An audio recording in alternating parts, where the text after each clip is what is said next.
Hi everyone, I started a series called How to Travel in Your 20s. Me and my husband have been married 2 years and have traveled to 5 different countries and are hoping to add a 6th one by the end of 2025. So in our first video, we were talking about a bucket list or a 30 before 30 list.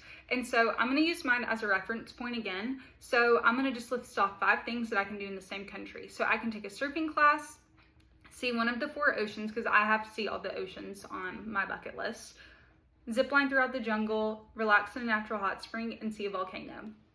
So I can do all 5 of those things in one country, Costa Rica. And again, the US dollar is really strong compared to their currency. So that would be a cheaper trip for me overall than going to somewhere else. And again, I can knock off technically 5 things on my 30 before 30 list.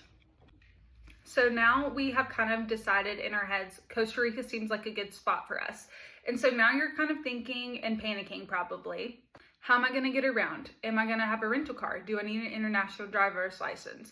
Where are we gonna stay? What are we gonna do? Is it safe there? And so there is really 3 different options that you can do from here. So number 1, you can honestly research all this stuff yourself, book your own hotels, wherever you want to stay, rent your own cars, all the things, completely independent.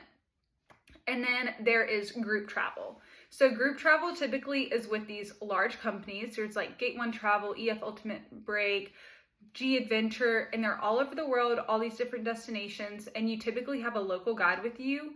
From the second you land, someone will pick you up, they'll bring you to the hotel, and you will not leave that guide until you fly home. Typically, when you're on their website, they will have the itinerary broken down literally almost hour by hour. Like, we're doing this day. We're going to wake up at 6 a.m. We're going to go to the Eiffel Tower. We're going to do this at lunchtime. Then you have 3 hours of free time. And then we're going to meet back up for dinner. It's planned for you to a T. So you don't even have to think about anything. You just give them your money and go.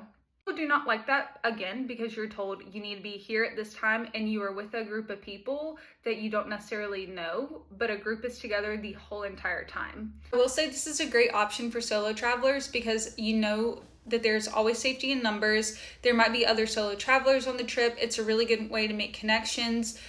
These people are probably going to be doing the excursions that you also want to do. So again, you are destined to make friends. And I've done a trip like this and I still talk to some of the girls to this day, even though the trip was years ago. Third option is called independent tours, where you book through those companies' websites. Again, Gate 1 is just an example that I'm going to use because we did book a trip with them.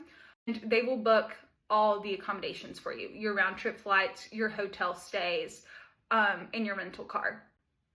And then you are on your own after that. So you kind of have reference points of like, okay, we're going to stay here, then we need to travel here. But then it's kind of a free for all for you. But sometimes they do have, companies that they partner with that will have excursions that you can book through Gate 1 while you're booking your trip initially with them.